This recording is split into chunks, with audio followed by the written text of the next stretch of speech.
আজ আমাদের সমস্ত সনাতনীর জন্য একটা দুঃখের বিষয়।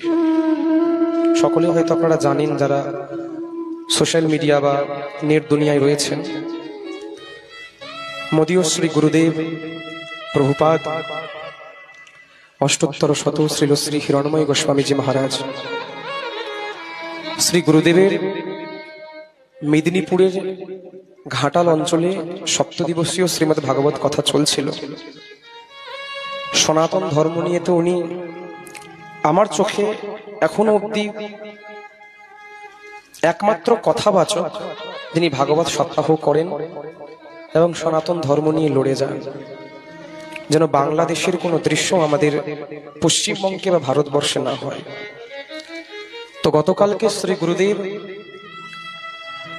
11টার সময় ওনার হরিকথা বিশ্রাম হয়, আর 11:30টার সময় প্রসাদ পেয়ে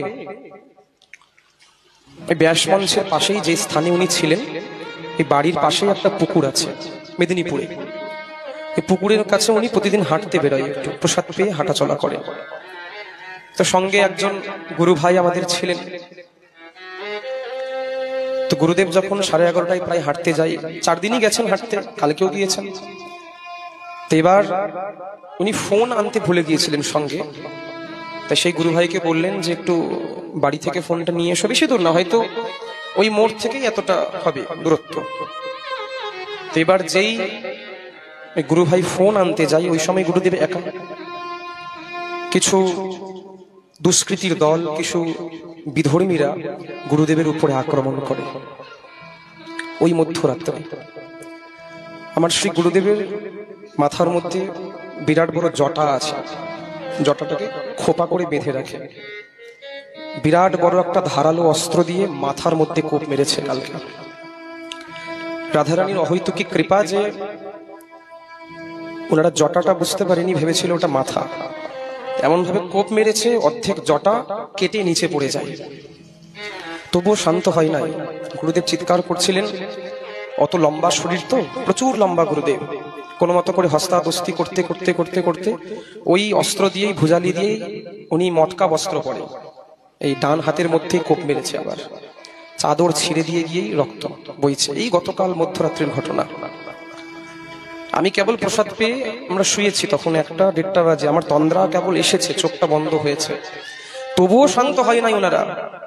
পরে থেকে জানতে পারলাম 3-4 জন দুষ্কৃতী বিধর্মীরা মুখের মধ্যে কালো কাপড় বেঁধে গুরুদেবের ওপরে আক্রমণ করে। যখন গুরুদেব কোনো মতো করে অস্ত্রটাকে ফেলেছে, মোটা রশি দিয়ে গলার মধ্যে 2বার ফাঁস লাগিয়েছে। আর এই দিক দিয়ে 2 জন টেনেছে, এই দিক দিয়ে 1 জন টানছে। টানতে টানতে টানতে প্রায় গুরুদেবের জিভটা বেরিয়ে এসেছে।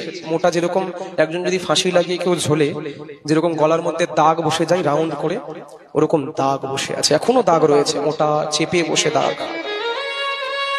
সঙ্গে সঙ্গে এবার লোকজন চিৎকার চেঁচামেচি হয়। ওনারা তো কোনো মতে জঙ্গল ঝাড় দিয়ে পালিয়ে যায়। তো সেখানে গুরুদেব প্রায় রক্ত বইছে হাতের মধ্যে, জটা কেটে পড়া। ওই মধ্যরাত্রেই 2টোর সময় আমাকে দাদা ফোন করে যে লাইভ চলছে গুরুদেবের। ওই দিক দিয়ে গোবিন্দ ভাইয়া আমাকে ফোন করে, যিনি গুরুদেবের সঙ্গে ছিলেন। মানে তখন তো কেবল তন্দ্রা লেগেছে, আর ওই মধ্যরাত্রে ফোন এসেছে, হাঁপাচ্ছে, কি বা বলবে যে গুরুদেব গুরুদেব, কি হয়েছে গুরুদেবের, এরকম এরকম ব্যাপার, তাড়াতাড়ি শীঘ্রই লাইভ দেখো। লাইভে দেখি উনি অচেতন অবস্থায় পড়ে আছে। সেই মধ্যরাত্রে ওনাকে মেদিনীপুরের দাসপুর অঞ্চলের হসপিটালে নিয়ে যাওয়া হয়। সেখানে গলাটা এত জোরে চেপেছে, ওনার নার্ভগুলো চেপে গেছে, নিঃশ্বাস নিতে অসুবিধা হচ্ছিল। আমি যখন দেখছি ভিডিও কল করে, নিঃশ্বাস নিতে কষ্ট হচ্ছিল। অক্সিজেন দেওয়া হয় কোনো মতে। সেখান থেকেই ভোরবেলা, কাল সারা রাত কেউ ঘুমাইনি আমরা, আমাদের গোবিন্দ ভাইয়া আদি কেউ, কালকে সারা রাত আমরা জেগে। যে মানুষটা একা সনাতন ধর্মের জন্য লড়ে যায়, তবুও কোনো সাংগঠনিক একতা নেই। কেন লড়ছে বলুন তো? আমাদের জন্য। কি দরকার না, উনি এমন জায়গায় বসে রয়েছে, উনি যদি ভাগবত না করে, রাধারানী এত কৃপা করেছেন, বসে বসে উনি প্রসাদ পাবেন বৃন্দাবনে।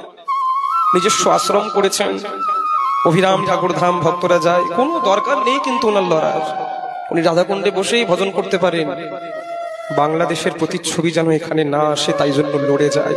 আমি গুরুদেবকে মানাও করেছিলাম, বাবা তুমি আর বলো না, কারণ এটা পশ্চিমবঙ্গ, এখানকার মানুষ বুঝবে না, তুমি লড়ো না আর, কারণ প্রাণে তো হানি হতে পারে। গুরুদেব বলছে মরবো মরবো, একদিন তো মরতেই হবে, ধর্মের জন্য মরবো। তাই একা কতক্ষণ পারা যায় মা, একা তো পারা সম্ভব নয়। তাই সবার কাছে একটা বিশেষ নিবেদন, উনি এখন এক নার্সিং হোমে ভর্তি আছেন, তমলুক নার্সিং হোমে। আজকে ভাগবত সপ্তাহ উনি করতে পারছেন না, ডাক্তার রেস্ট বলেছেন। ওই জায়গায় আমাদের এক জ্যেষ্ঠ গুরু ভ্রাতা আমাদের কল্যাণ গোস্বামী দাদা, হয়তো সম্ভবত উনি ভাগবত করবেন। ডাক্তার ওনাকে অক্সিজেন আদি সব দিয়েছেন, এখন একটু সুস্থ আছেন। আপনারা সকলেই রাধারানীর কাছে প্রার্থনা করুন শ্রী গুরুদেব যেন খুব শীঘ্রই সুস্থ হয়ে ওঠে।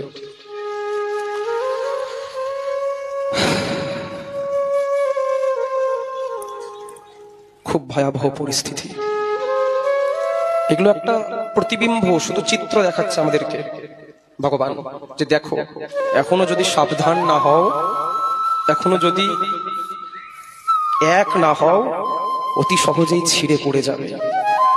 মনে আছে না, যাদের পূর্বপুরুষ এক কাপড়ে পালিয়ে এসেছিল, এক কাপড়ে পালাতে হবে একদিন এখান থেকে, যদি এখনো একতা না রাখা হয়। ব্যাপারটা কি হয়েছে বলুন তো? হচ্ছে হচ্ছে ওর হচ্ছে, আমার কি বলতে কষ্ট লাগে, এটা হচ্ছে বাঙালির দোষ। শুনতে খুব, আমি তো বাঙালি, শুনতে খুব তেতো, সত্য কথা।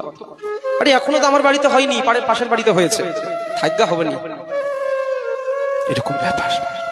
যখন পাশের বাড়ির বেদনার চিৎকার তোমার বাড়িতে হবে, যেন তোমার বাড়িতে না হয়, তাই জন্য একবদ্ধতা হয়ে থাকো, প্রেম সে বলো, সবাই জোট হয়ে থাকো। যদি কেউ তোমার কান কাটতে আসে, পাশের বাড়ির থেকে লাফিয়ে যাও তার মাথাটা কাটার জন্য, তবু পিছে সরো না। আর পিছে সরার দিন নেই, পিছে সরতে সরতে সরতে দেওয়ালটা প্রায়, পিঠটা প্রায় দেওয়ালে ঠেকে। অতিথি দেবো ভাবা, অতিথি দেবো ভাবা, অতিথি দেবো ভাবা করতে করতে অতিথি অসুর হয়ে গেছে। আর চুপ থেকো না, একবদ্ধতা হও।